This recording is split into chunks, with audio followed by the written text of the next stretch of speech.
Déjeme que le platique una breve historia. En el año de nuestro Señor de 1884, un pequeño yate, un velero, zarpa desde Inglaterra con destino a Australia. Era una locura porque este cacharro de unas 30 toneladas de peso realmente había sido diseñado para la navegación costera, muy cercana a la zona donde atracaba. No era un velero capaz de surcar las grandes distancias de los océanos ni de remontarse a una feroz tormenta. A bordo se encontraban el capitán y 3 tripulantes.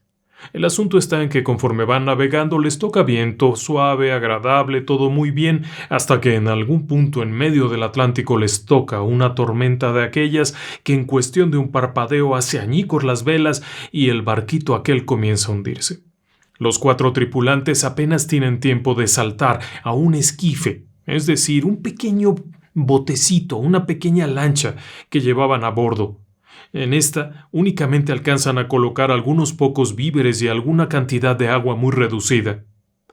2 días después, el hambre, la sed empiezan a ser presa de ellos y para colmo de males, uno de los tripulantes, un jovencito de 17 años, cae al mar y comienza a tomar agua. Lo logran rescatar, pero el hecho de haber tomado agua lo enferma, y aquello se va deteriorando. Al paso de los días, la situación se complica hasta el punto en el que deciden matar a aquel chico y comérselo, a fin de sobrevivir. Y sí, como era el más débil, el que estaba más enfermo, así lo hacen. Beben su sangre y se comen el cuerpo, hasta el punto en el que cuando son encontrados en medio del mar por otro barco, uno de aquellos hombres seguía royendo los restos de carne que había adheridos a un hueso de aquel joven. Es una historia terrible. Ciertamente que lo es. Y no es una historia fantástica, es una historia real. Se documentó apropiadamente el hundimiento del pequeño barco, el dueño era una persona importante, así que fue un escándalo sin precedentes. Pero hay algo raro detrás de esta historia. Y es que esta historia se parece mucho a otra historia. Las aventuras de Arthur Gordon Pym, escritas por Edgar Allan Poe. Edgar Allan Poe lo que hizo fue una novela, una obra grande.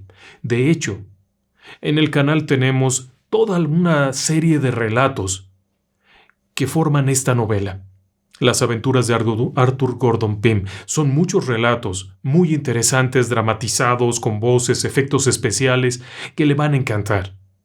Pero en gran resumen, la historia cuenta acerca de un joven que yendo en un barco, este barco naufraga, se quedan a la deriva y tras muchas peripecias, el hambre, la sed, comienzan a hacer mella, por lo que deciden echar suerte. Con unas varitas.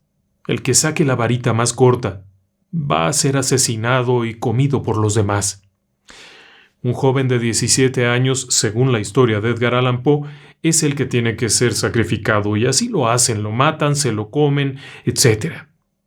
Igualito que en la historia del yate aquel que le platiqué de 1884. El yate aquel se llamaba Mignonette. Y casualmente, ambas historias se parecían mucho. Tan se parecían mucho que el nombre del jovencito de 17 años que fue devorado por sus compañeros en el accidente del Mignonette se llamaba Richard Parker.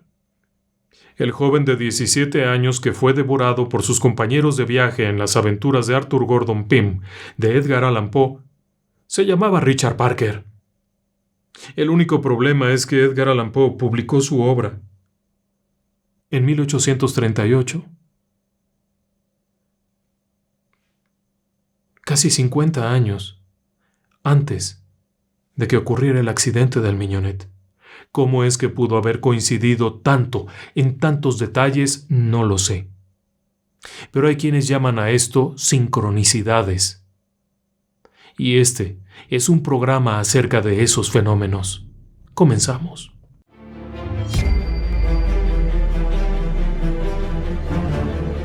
Relatos del lado oscuro. Fantasmas. Seres extraños. Sucesos inexplicables. Perversidad humana. Historias que otras mentes prefieren ignorar.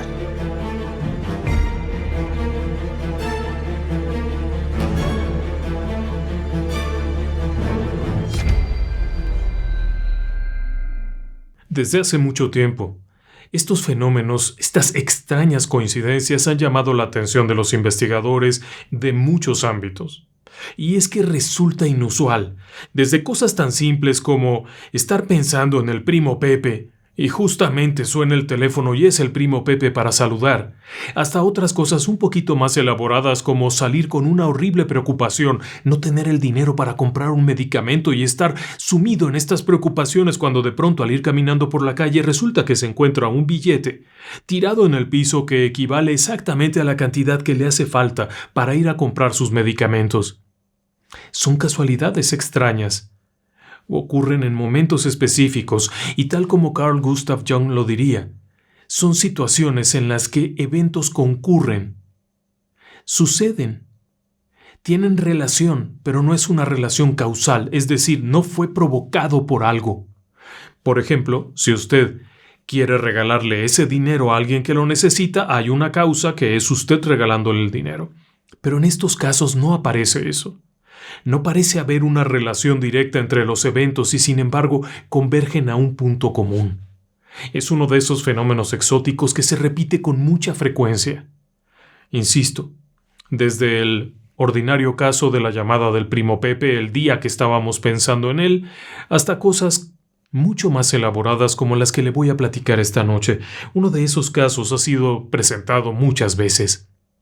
Es el caso de Peter Ritchie y su madre. En algunos portales cristianos se ha presentado como el caso del poder de la oración, puesto que la historia ha ido deformándose y aseguran que la madre oró para que su hijo y todo esto. La historia es muy simple. Más o menos en 1814, Peter Ritchie se enrola en la Marina Real Británica y se va a conocer el mundo. Al paso de los años, su madre va creciendo en preocupación por su hijo. Es su único hijo y es viuda, así es que no tiene nadie más en el mundo y su preocupación crece porque no tiene noticias de aquel joven. Un buen día, cuando interroga a la gente de la Marina, le informan que su hijo ya fue dado de baja, cumplió su tiempo y no saben dónde está. Desesperada, decide montar en un barco. El barco es City of Leeds. Es un barco no muy grande y tiene que navegar rumbo a Australia, el último lugar en el que se supo de Peter Ritchie. Pero es una pesadilla para una mujer mayor. Viajar en un barco que se mueve todo el tiempo con un cabeceo bárbaro, con mares embravecidos, a veces con temperaturas elevadísimas, hasta el punto en el que un buen día, enferma, queda en cama y se presume que pronto va a morir. La preocupación a bordo de aquel barco es enorme. La señora Ritchie probablemente no llegue a puerto. Se encuentra en malas condiciones. Y todo el tiempo se pasa repitiendo lo mismo. ¿Dónde está mi hijo? Por favor, tráiganme a mi hijo. Peter, por favor, ven. Peter, te pido por favor que vengas y no sé cuánta cosa más. Hasta el punto en el que el médico de a bordo idea un plan. Es un plan simple. Buscará a algún muchacho de la tripulación que se parezca a lo que la señora dice de su hijo. Un hombre más o menos joven, con el cabello de ciertas características, no se va a dar cuenta y se quedará tranquila y morirá en paz. Esa es la idea que este hombre tiene, el médico de a bordo. De pronto, en medio de aquellos pensamientos, el City of Leeds detiene la marcha para recoger náufragos. Es una embarcación que se sumergió en las aguas, el Mermaid. Suben a todos a bordo y casualmente entre los marineros que están subiendo hay uno que tiene el aspecto de aquel chico. Así es que, sin dudarlo, el médico lo hace venir, le cambia la ropa y le dice: necesito un favor enorme. A bordo tengo a una mujer muy enferma que no para de pedir que su hijo venga. Está muy mal y verdaderamente te agradecería que te hicieras pasar por su hijo. Aquel marinero dice: sí, claro, con mucho gusto. Dígame qué es, los datos, los detalles, cómo se llama la mujer. El doctor inmediatamente le dice: el nombre es Sarah Ritchie, es una mujer inglesa que viene de tal parte y de tal otra. Y de pronto este muchacho empieza a ponerse raro, empieza a ponerse descolorido, empieza como a ser raro.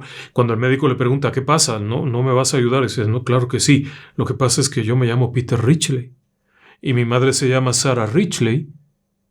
Y probablemente sea esa mujer a la que está usted mencionando. Así es que entra al camarote y efectivamente eran hijo y madre, y se encuentran por azares del destino. Ese caso en particular ha sido muy mencionado. Hay quienes afirman que no tiene ninguna autenticidad, que es una leyenda urbana creada por grupos cristianos para todo esto de promover la oración y demás, pero en realidad sí hay algunos datos históricos por ahí. Lo interesante es que, aparentemente, 2 o 3 o más eventos que no están relacionados unos con otros desembocarían en esto. ¿A qué me refiero? Primero, que Peter Ridgely hubiera estado en un barco que se hunde. Segundo, que el barco que se hunde hubiera estado en la ruta del barco City of Leeds. Tercero, que la madre hubiera decidido en ese preciso momento viajar para ir a buscar a su hijo en ese barco City of Leeds. Todos estos eventos por sí mismos están sin relación directa. El hecho de que la madre subiera al barco no implicaba ningún tipo de acción para que se hundiera el Mermaid. No ejercía ninguna acción, no provocaba nada.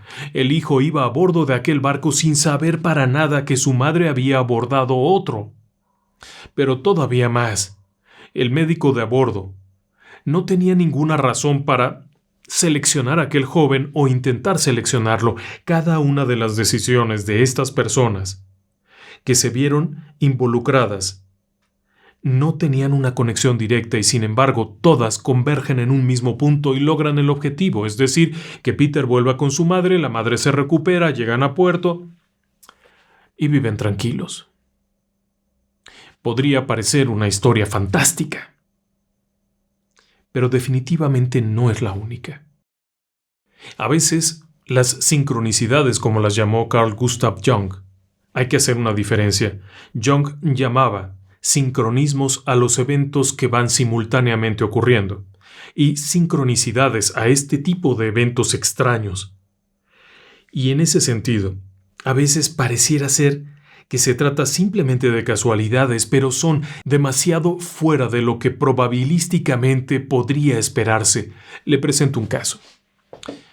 En Estados Unidos hay miles y miles de kilómetros de líneas férreas. Algunas de ellas tienen nombres específicos, no solamente números. Y, dependiendo de la ruta y el uso, también los propios trenes tienen un nombre. Uno de los más famosos es el Silver Meteor, meteoro de plata. Es un tren de la empresa Amtrak que hace el recorrido desde Nueva York hasta Miami. 2.700 y pico de kilómetros. Es una barbaridad, le toma 27 horas hacer el recorrido y es un tren muy rápido que suele viajar alrededor de unas 80 millas por hora. Es decir, más o menos 130 kilómetros por hora. Es muy rápido, es un tren estupendo que tiene carro dormitorio, carro comedor, un pequeño bar, uno de esos trenes a la antigua, pero por supuesto con equipos muy modernos. No es tampoco raro que ocurran accidentes. Las listas de accidentes menores en los trenes de los Estados Unidos es interminable, desde un venado que se atravesó, un automóvil que se quedó atorado, alguien imprudente que intentó cruzar, etcétera, etcétera. También llegan a ocurrir percances con las vías en donde de pronto el tren pierde tantito el equilibrio y se sale de las vías. Lo que es extraño es lo que le ocurrió al Silver Meteor la noche del 24 de agosto de 1983. En esa noche, el convoy partió de su estación en Nueva York y comenzó a viajar tranquilamente. Sin embargo, llegando a un punto cerca de Savannah, Georgia, más o menos a eso de las 7:40 de la noche, el tren se acerca a una curva y posteriormente entra sobre un puente. Desafortunadamente en ese puente había varias personas que como de costumbre están pescando en la noche. Al caer la tarde, que no hace tanto calor, se acercan al barandal del puente y desde ahí están con sus cañas pescando. Una de esas personas es conocida como Mamie Anderson, una mujer de 57 años, que mientras está pescando, está distraída y no se percata de la llegada del tren. Cuando el tren se viene acercando, la mujer entra en pánico. Siente miedo porque se está acercando y comienza a correr paralelo a las vías del tren sin saber que el tren, a toda la velocidad que viene, ejerce una cierta succión. Y cuando Mami va corriendo, de pronto el tren la succiona y la avienta a las ruedas, causándole la muerte y arrojando el cuerpo por allá en una zanja. Kilómetros más adelante, los ingenieros del tren fueron informados de la tragedia y tuvieron que detenerse para contestar algunas preguntas. No podían haberlo sabido, ni siquiera supieron bien a bien qué había ocurrido. Un tren de esa magnitud no siente si atropella a alguien o no. Habían visto a las personas, pero nunca se imaginaron que se la habían llevado. Fue una cosa terrible. Estuvo parado ahí 40-50 minutos hasta que se le dio la orden de seguir adelante. Los ingenieros, la tripulación de a bordo, muy afligida y todo aquello, reinicia la marcha. Sin embargo, más o menos a las 9:30 de la noche y ya más cerca de Richland, en Carolina del Sur, nuevamente tuvieron un accidente. Esta vez, un individuo intentó cruzar las vías con su camioneta, pero no pudo hacerlo. La camioneta se quedó atrapada en las vías y el tren la hizo pedazos. Esta vez el tren se detiene por completo para revisar que no hubiera daños. Afortunadamente, el chofer de la unidad pudo bajar a tiempo y escapar, resultando ileso. Sin embargo, los dos ingenieros que conducen el tren estaban tan afectados emocionalmente que tuvieron que ser reemplazados por una nueva tripulación. Un rato después, el tren reinicia su marcha con destino a Miami. Pero ¿sabe algo? Alrededor de la 1:10 de la mañana, cerca de una comunidad conocida como Rowland, en el punto intermedio entre Carolina del Sur, Carolina del Norte, por ahí en esos puntos, de pronto viene el tren. Hay aviso de que hay obras de mantenimiento sobre las vías, por lo que bajan significativamente la velocidad de 80 millas, bajan a unas 25 millas, se van acercando. Y justo cuando se van acercando, de pronto un tractocamión que lleva una pavimentadora intenta cruzar, sin darse cuenta que viene el tren. Tenía tiempo. Pero justamente cuando el tren se encuentra a unos 3 minutos de ese punto, repentinamente las ruedas traseras del remolque de aquel pesado camión giran y empiezan a desplazarse y se atoran en una zanja. Inmediatamente el chofer se baja e intenta hacer señales al tren, pero no pueden frenarlo. Directo y contra ellos embiste el remolque del tráiler aquel con todo y maquinaria, provocando que al menos 2 vagones de los de carga de atrás brinquen de las vías. Hay 21 personas lastimadas, a bordo se encontraban 413. De las 21, solamente una persona requirió hospitalización, pero el tren ya no pudo seguir su marcha. Los pasajeros fueron llevados en autobús a su destino, y de ahí, llegaron las máquinas que volvieron a colocar el tren sobre las vías, se hicieron revisiones y demás, y el tren siguió su marcha hasta llegar a Nueva York. Estando en Nueva York se hicieron las correcciones necesarias, el cambio de lo que se hubiera dañado, se le dio la vuelta y se preparó para ser enviado de regreso a Miami. Nuevamente abordan los pasajeros, todo aquello, y resulta que saliendo de allí, a pocas millas de distancia de su punto de partida, otro vehículo se atraviesa en su camino y el tren lo arrolla matando al conductor.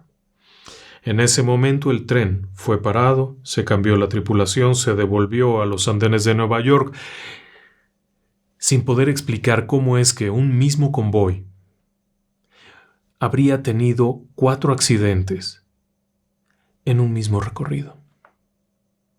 No es raro que ocurran accidentes, pero todos en la misma ruta y en el mismo convoy.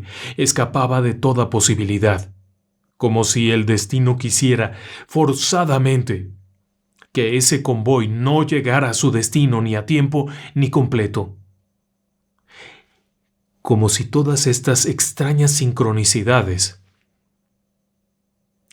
buscaran de alguna forma lograr algo. La persona que corre, los demás no les pasó nada, había varias personas pescando, solamente aquella mujer que comenzó a correr y se acercó demasiado a las vías del tren fue succionada y muerta. El hombre de la camioneta que se le atasca en el último minuto, el tráiler enorme aquel que justo cuando va pasando se le chorrea la máquina aquella, se le va de lado y no la puede sacar, 3 minutos. Y finalmente el hombre aquel que no ve, que viene el tren, se atraviesa y justamente en ese momento lo embiste y lo mata. ¿Coincidencias? Se antojaría como algo macabro del destino, ¿no cree usted?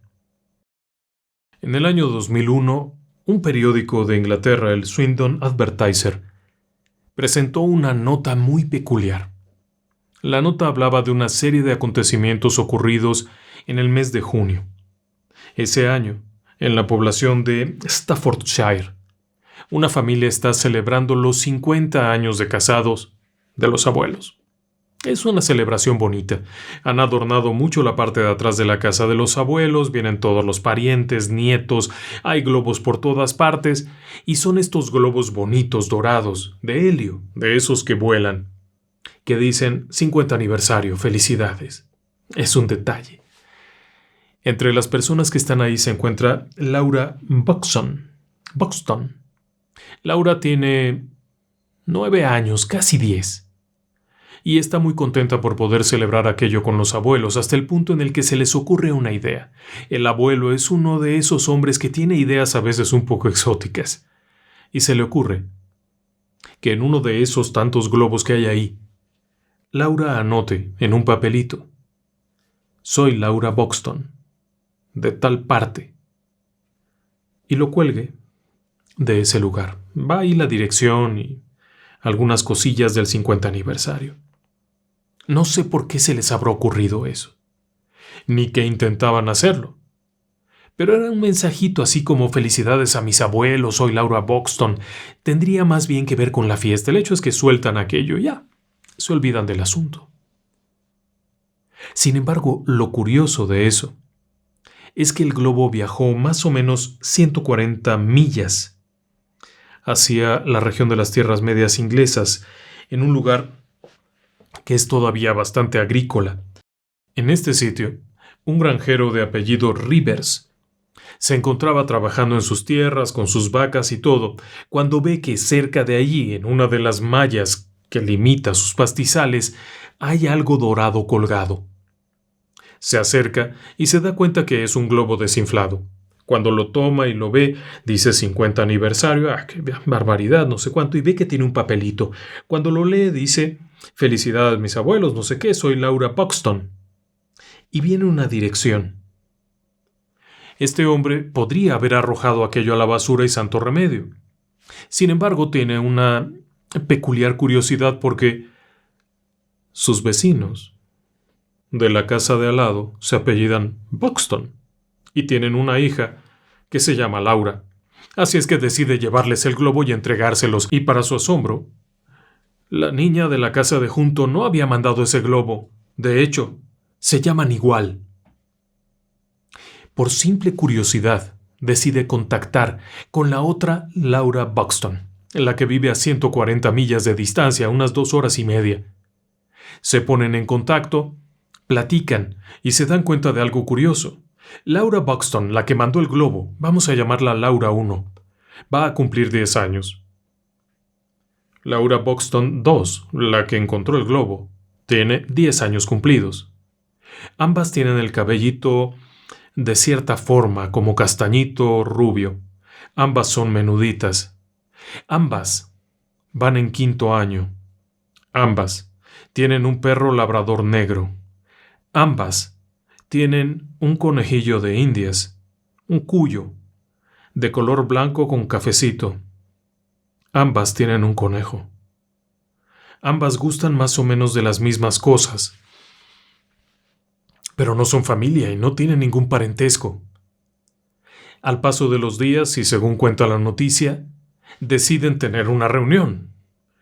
Y casualmente ambas asisten a la reunión, sin haberse puesto de acuerdo, con el mismo jumper con un motivo rosado al frente. Para su asombro, las dos tienen un parecido extraordinario, pero no tienen parentesco. Por algún extraño azar del destino, en una muestra clara de sincronicidad, el globo que Laura 1 había mandado desde 140 millas más al norte había ido a caer en la casa de al lado de Laura, que vivía en ese pueblo. algún motivo en particular de este tipo de bromas del destino? No había ninguna razón, no sabían que existían, no hubo ninguna intención de mandar ese globo específicamente para allá, por lo tanto se consideraría una sincronicidad, una aberración del continuo del tiempo. ¿Cuál es el motivo? ¿Necesitaban conocerse las niñas? ¿El destino tiene algún plan para que esto prospere, para que pase algo a partir de ello? No es el único caso de ese estilo. Hay una veintena de casos documentados de personas que han descubierto que tenían hermanos gemelos idénticos a partir de extrañas sincronicidades. En este caso no eran gemelas idénticas, no nacieron de la misma madre, no tenían parentesco alguno, sus padres legítimos pudieron demostrar que no había ningún vínculo y que era un extraño capricho del destino. Otro de esos casos locos que hay pareciera estar diciendo: entiende, no tienes que estar vivo. Esto le sucedió a un sujeto de nombre Walter Somerford. En 1918, Somerford era un mayor del ejército británico en plena Primera Guerra Mundial. Era un soldado muy valiente, muy arriesgado, un tipo de lo mejor según las opiniones de sus compañeros. Se encontraba en la región de Flandes, en plena conflagración, en enfrentamientos y demás. Una tarde, cuando comenzaba a nublarse un poco, decide montar en un caballo y arrancar a toda velocidad hacia el frente para dar instrucciones a sus hombres. Sin embargo, a mitad del camino, un solitario y repentino relámpago lo golpea. Sí, tal como se dice, le cayó un rayo. Cae del caballo y queda paralizado de la cintura para abajo. Ya no puede combatir.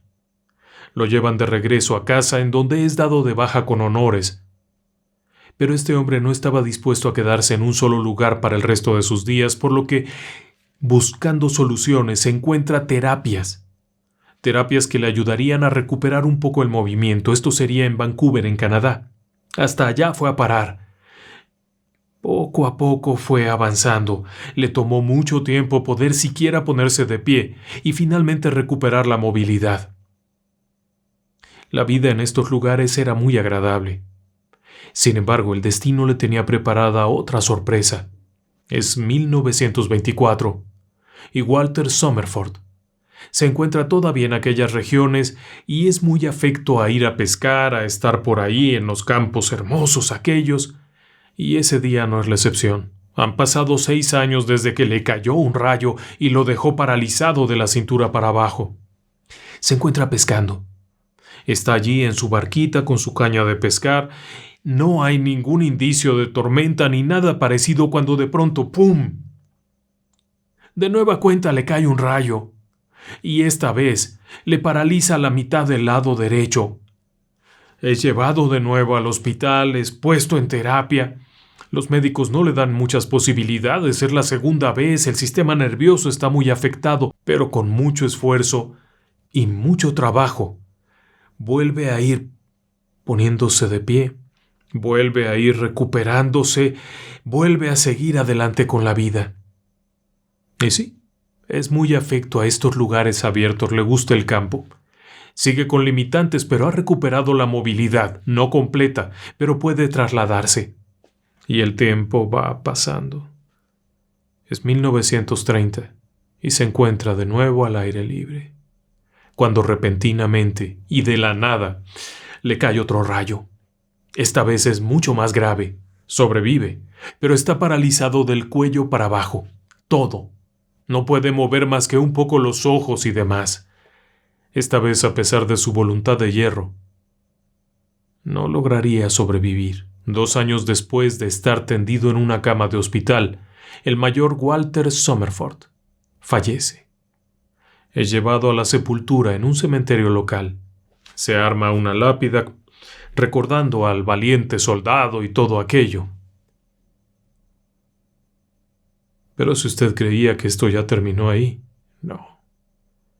1936, y de pronto en medio de una tormenta un relámpago cae justamente en su lápida haciéndola pedazos. Interesante el tema, ¿no cree? Pero no solamente el tema, sino los detalles. El primer relámpago lo golpea en 1918, el segundo en 1924, el tercero en 1930 y el cuarto, el que golpeó su tumba, 1936. Entre cada uno de ellos hubo 6 años exactamente. En el mundo de lo paranormal no hay casualidades, y esto tendría que tener alguna forma de significado si es que se puede pensar en ello. Estadísticamente, la gran mayoría de las personas corremos más riesgo de que nos caiga un avión encima, de que nos caiga un relámpago. Pero al mayor Somerford, los relámpagos lo perseguían hasta después de muerto. Se antoja extraño, ¿no cree? ¿Y qué le parece si ahora contamos algunas historias más terrenales? No tan antiguas ni tan lejanas, sino de personas como usted o como yo, comunes y corrientes. Esta historia nos la compartió Jacqueline. Y esto ocurre en Venezuela. Uno de sus hermanos estaba por casarse. Había cumplido 25 años y deseaba hacer un viaje como soltero, su último viaje de soltero. Ya sabe usted, agarrar el coche, comenzar a viajar sin un destino preciso, ver si podían llegar hasta Colombia. Ellos estaban en Venezuela. Y para ello se lleva a su hermano. El hermano tiene 30 años, se montan en el coche y arrancan a la pachanga.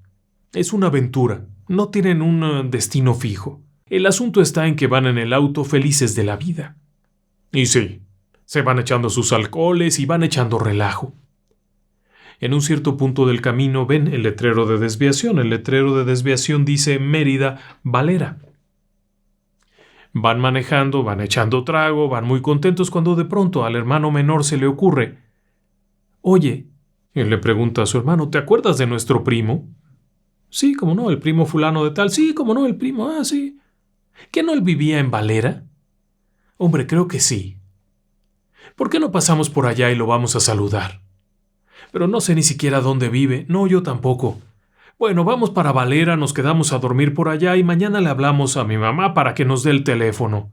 Es una buena idea, tenían 20 años de no verlo. Sabían que vivía allá, pero nunca lo habían ido a visitar. La única vez que se habían visto había sido en casa de la abuela. Y así es que ni siquiera sabían dónde vivía. Pero como sea, van en el auto, van echando tragos, van manejando, jiji jaja, cuando de pronto se dan cuenta, están metidos en el jardín de una casa, con todo y coche. Uno de ellos no sabe ni cómo llegaron allá y el otro tiene una vaga idea de haber estado cerca de un letrero que decía Valera 12 kilómetros y de pronto ya están en el patio de una casa y está amaneciendo. Apenadísimo se baja. Toca la puerta. Una persona abre y dice: «Oiga, le pido una disculpa enorme. Mire, tuvimos un resbalón y venimos a parar a su jardín. Estoy apenadísimo. Mire, le pago los daños de la reja. Soy fulano de tal». Cuando de pronto el hombre aquel se le queda viendo y dice: «¿Primo? ¿Eres tú?» Habían llegado a la casa del primo, al que no habían visto en 20 años, del que nunca habían visto su casa ni sabían en qué parte vivía, en una carretera que no conocían y que era la primera vez que circulaban, de noche y borrachos. Por alguna misteriosa razón habían ido a dar exactamente a la casa que tenían que dar. ¿Algún mensaje del más allá, acaso? Es difícil saber cuál fue el resultado de esa extraña sincronicidad. Puede haber muchas variantes. Quizá tenían que ir allá porque tenían que ir a ver a la tía que estaba agonizando. Quizá tenían que ir allá porque el primo soñó con ellos y esto de alguna forma lo atrajo. Hay quienes consideran que la interacción de la mente con el entorno y la materia es mucho mayor de lo que creemos, y que en muchas ocasiones ese tipo de detalles de percibir como una casualidad el que estuve pensando en el primo Pepe y aparezca, en realidad no es así, sino que más bien uno de dos, o el primo Pepe estaba pensando en mí o yo estaba pensando en el primo Pepe y esto atrajo que nos encontráramos. Pero hay veces que resulta sumamente complicado. Y para algunos creyentes del mundo sobrenatural y de lo paranormal, a veces se podría pensar más bien en una interacción en el reino de lo espiritual. Y precisamente cuando hablamos del reino de lo espiritual y las extrañas sincronicidades, no podemos dejar de pensar en el relato que nos compartió Mariana. Mariana, en el año 2003, era una persona en Venezuela, era una persona que tenía varias actividades en el ámbito del desarrollo personal.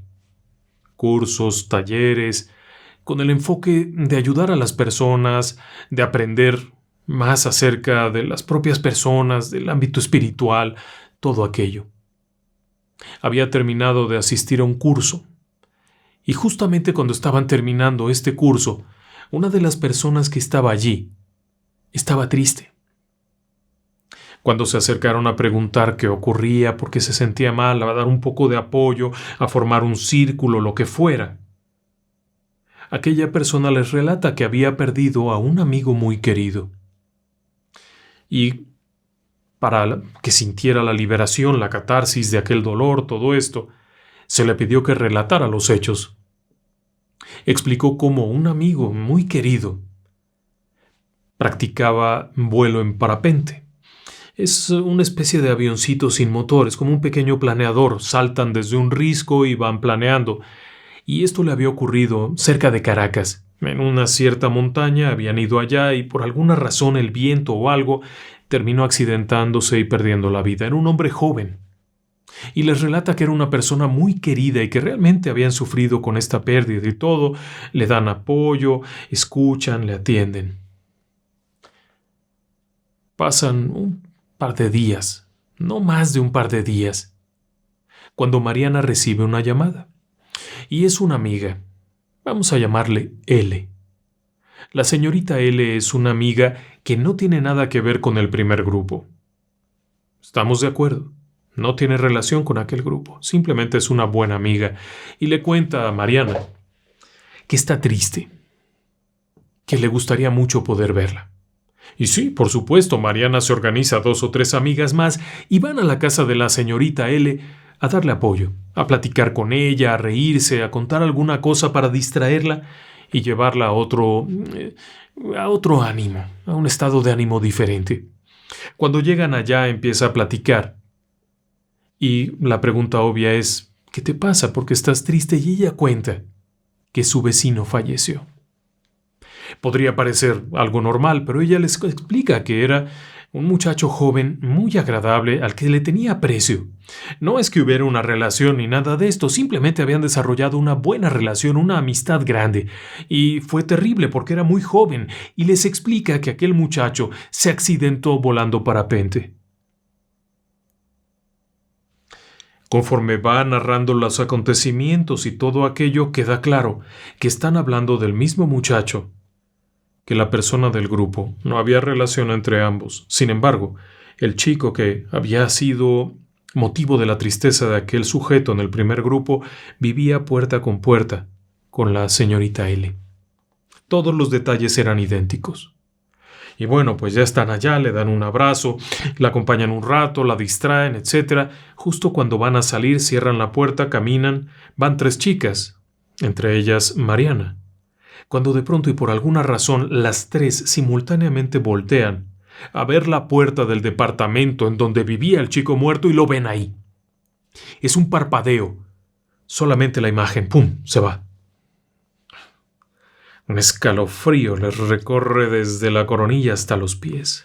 Van pasando los días y a Mariana le invitan a tomar un curso en la zona de Bogotá, de Colombia. Hay que cruzar y todo aquello. Es un curso muy especial que ha estado esperando mucho. Tiene que ver con experiencias espirituales. Asisten y va pasando el curso y ya el último día del curso lo tienen libre como para ir a conocer por aquí y por allá. En esa zona hay algo muy atractivo que es conocido como la Catedral de Sal. Es algo muy bonito. Ella y su amiga deciden ir allá. Visitan la Catedral de Sal y cuando ya van saliendo, afuera hay una especie de calle, una vialidad, en donde hay muchos pequeños restaurantes y comercios. Ellas nunca han estado en este lugar. Es la primera vez que lo visitan y no tienen ni idea de dónde comer ni de qué comer, pero ya tienen mucha hambre. Así es que comienzan a caminar en dirección a un local. Cuando llegan, están a punto de salirse, porque parece como que ya están cerrando. La persona que está por ahí atendiendo les dice, no, pasen, pasen, adelante, adelante. Y las sienta en la barra. Es un restaurancito. Tiene una barra, las sienta y les dice ahí que por favor, que con mucho gusto les va a atender. Es una persona muy agradable, se ponen a platicar de dónde vienen, de Venezuela. Ah, mira, qué bien, no sé cuánto, no sé qué. Y de pronto, ambas chicas, Mariana y su amiga, se fijan que en la pared detrás de la barra hay muchas fotografías de lugares de Venezuela. E inclusive hay varias banderas en una de las fotografías y hay unas personas ahí y no pueden dejar de preguntar, oiga, ¿y esas fotografías? Ah, bueno, es que esas fotografías las tomó mi hermano. Ah, qué bonitas fotografías, su hermano vive en Venezuela. Dice, bueno, vivía en Venezuela y en ese momento entra la esposa de aquel hombre que también se incorpora a la plática y están ahí comentando y vuelve a salir el tema de las fotografías. Y cuando les preguntan, bueno, ¿y en qué parte de Venezuela vive su hermano? Dice, vivía. 2 meses atrás sufrió un accidente terrible. ¿Cómo? Oh, qué pena, sí. Él era afecto a volar parapente. Estaban saltando desde una montaña cerca de Caracas, el viento lo arrastró, lo arrojó por allá, y en ese momento Mariana no puede evitar preguntar, perdone. ¿Su hermano tenía tal edad? Sí. ¿Su hermano vivía en tal parte, en un edificio así y así? ¿Lo conocen? ¿Su hermano falleció en tal fecha, así y así y así, y todo esto? Sí. No lo conocemos, pero hemos estado con personas que lo conocieran y fueron contándonos de su muerte. Aquellas personas estaban sorprendidísimas. Mariana ni siquiera conocía al joven, su amiga con la que iba tampoco, pero de alguna extraña forma habían llegado allá. Aquella pareja estaba en un profundo dolor. El hecho de que estas jóvenes llegaran parecía como si ese hermano muerto, ese joven que había fallecido en el parapente, de alguna forma las hubiera llevado, las hubiera ido guiando en una forma casi paranormal, si no es que completamente paranormal, las habría ido llevando, acercando, hasta que finalmente estaban allí como para dar un mensaje de tranquilidad. Estas extrañas sincronicidades, como las llamaba Carl Gustav Jung, no parecen tener un sentido. No parece que algo las provoque directamente. El amigo del grupo no tenía relación con las otras personas. La chica del departamento no tenía relación. Y sin embargo todos, por alguna extraña razón, acudieron a Mariana y le contaron su historia del chico del parapente, hasta que finalmente ella llegó con las personas que estaban más afectadas por la pérdida. Como si hubiera una intención. Ninguno de ellos le dijo, ve a la catedral de Sal en tal parte y habla con la señora del restaurante. No había esa causalidad. Y en ninguno de los casos que le he narrado había eso, una causa. Las sincronicidades parecen tratarse solamente de algo muy simple, el efecto. La necesidad de que alguien sobreviva, de que alguien llegue, de que alguien no llegue. ¿Cómo saberlo? Yo no suelo platicar cosas personales. Cuando estamos en el canal, cuando hablamos en Relatos del Lado Oscuro, rara vez mencionamos alguna cosa personal. Pero las sincronicidades, creo yo, nos han ocurrido a todos en algún momento. Y le platico. En el año de 1990, más o menos, habitualmente yo me trasladaba entre el domicilio de mis padres, en el estado de México, en la parte media de México, hacia la ciudad de Puebla, en donde estaba estudiando. Iba yo de regreso a casa los fines de semana a estar con la familia y el domingo, por la tarde, me trasladaba de nuevo a la terminal de autobuses. Mis padres me llevaban para que abordara el autobús de regreso a Puebla. Hubo una ocasión muy inusual. Siempre era la misma hora. Y tenía que ser a la misma hora, porque si no abordaba el autobús de las 7 de la noche, no llegaría a tiempo a Puebla, y si llegaba más tarde no habría transporte para llegar hasta mi lugar de residencia, así es que había un límite. Tenía que salir máximo a las 7. Aquel domingo fue muy agradable la plática, llegaron varios familiares, estuvimos muy contentos.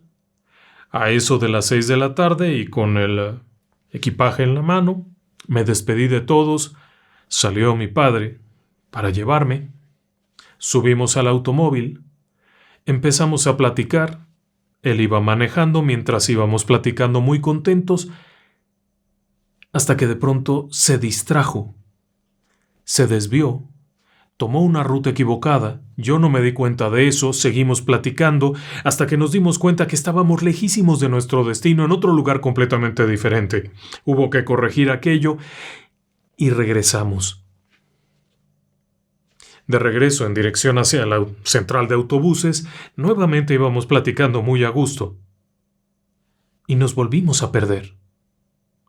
Hasta que finalmente recuperamos el camino y llegamos a la estación de autobuses a las 7:05. Obviamente el autobús de las 7 p.m. había partido. No hubo problema. Conseguí un boleto para la corrida siguiente, que era a las 7:25 o 7:30. Me despedí de la familia y abordé el autobús. Conforme nos íbamos acercando a la mitad del trayecto en una zona montañosa, de pronto todo el tráfico se detuvo. El chofer nos pidió paciencia porque estaba bloqueada la carretera por alguna razón. Nos quedamos esperando.